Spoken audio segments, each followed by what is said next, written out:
დილას არა დავაზუსტებდი, დღის პირველ ნახევარში იქნება აუცილებლად ბრიფინგი, რომელსაც ბატონი შალვა პაპუაშვილი ჩაატარებს, იქნება ძალიან დეტალური, ჩვენ გქონდა უმრავლესობის ხდომა დღეს,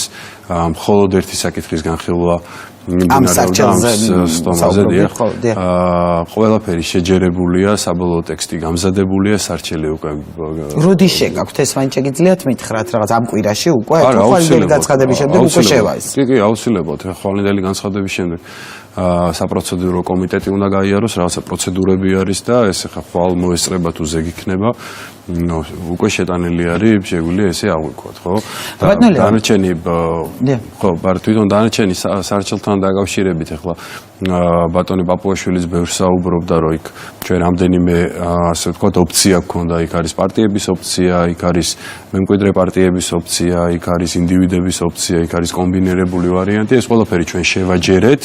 და შესაბამისად იქნება ძალიან მყარი ჩვენი სარჩელი, გამყარებული ფაქტები და მტკიცებულებებით და ჩვენ ღრმად ვარ დარწმუნებულები, რომ ობიექტურ გადაწყვეტილებას მიიღებს საკონსტიტუციო სასამართლო იმდენად მყარი სარჩელი არის.